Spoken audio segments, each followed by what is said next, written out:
Цела една дива населба никнала на крајбрежјето по долниот тек на реката Бабуна близу Велес, а државата е немоćна да го регулира незаконското градење во заштитениот појас. Тука градел кој како стигнал. Куќи има речиси до местноста Пешти, прогласена за споменик на природата.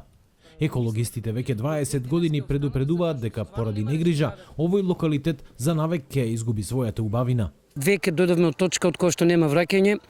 Бесправно изградените објекти се најголемата метастаза на ова општество. Законите во Македонија не дозволуваат градење во заштитен појас, но појавата на законот за легализација на дивоградбите создаде противречност меѓу нив. По некое правило сите тие објекти што се во тој заштитен појас би требало да бидат срушени, односно да не бидат легализирани, но понекогаш државата од популистички причини, за да им се додвори на граѓаните, запусти гласови пред избори, прават измени на законите за да им излезат во пресрет на граѓаните и се плашам дека тоа може да биде проблем во иднина. Токму на законот за легализација на дивоградбите се повикуваат собствениците на овие објекти. Најголем дел од нив веќе поднеле барање за легализација. Во моментов ниеден објект не е легализиран. Ги држиме на стенд-бај, што би се рекло. Чекаме напатствие од Министерството за транспорт и врски, од Министерството за животна средина и просторно планирање. Предпоставам дека ќе ги одбиеме сите до еден. Тие имаат право да се жалат на управен суд и ако до тогаш не се сменат законските одредби, можеби ќе треба најголем дел од нив и да легализираме. Од Министерството за транспорт не добивме конкретен одговор како треба да постапуваат општините. Наместо тоа, тие го цитираат законот за постапување со бесправно изградени објекти. Доколку е поднесено барање за утврдување на правен статус на бесправен објект кој е изграден во заштитен крајбрежен појас на вештачки езера и речни корита, барателот е должен покрај другите докази да достави и изјава заверена на нотар, дадена под материјална и кривична одговорност, со која ќе потврди дека е согласен да се утврди правен статус на бесправниот објект, на негова одговорност и нема да бара надомест на штета од надлежен орган при настанување на евентуална штета поради елементарна непогода, како и дека ќе ја надомести секоја штета врз животната средина настаната од влијанието на предметниот објект. Според овој член, не само што нема да урива, туку државата ќе ги легализира дивите објекти во заштитен појас. Единствено нема да му плаќа оштета на собственикот ако земјотрес му го урне или поплава му го уништи објектот.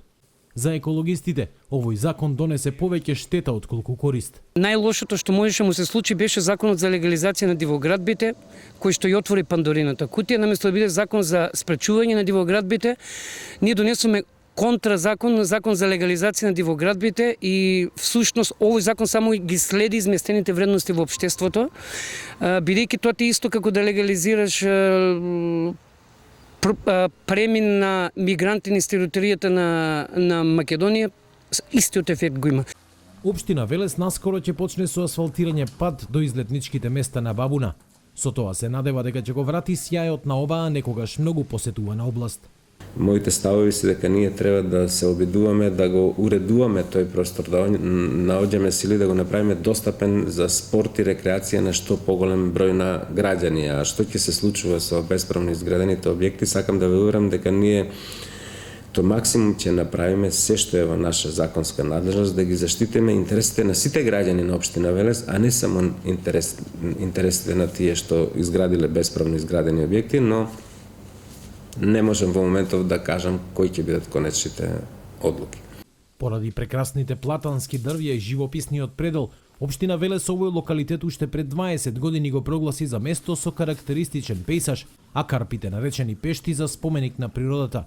Но за посетителите тоа како да не значи ништо. Некогаш полно со излетници, ова место на кое се наоѓаме по долниот тек на реката Бабуна денес личи на депонија. Ѓубре расфрлано и на брегот и во реката. Тука ништо не подсетува дека овој предел е предел со посебна природна убавина. И наместо да се развива, премолчениот амин од државата за изградба на дивоградби се повеќе неповратно го уништува ова место. За да се спаси овој, но и другите локалитети низ Македонија загрозени од дивоградби, екологистите предлагаат модел кој веќе го има во соседството.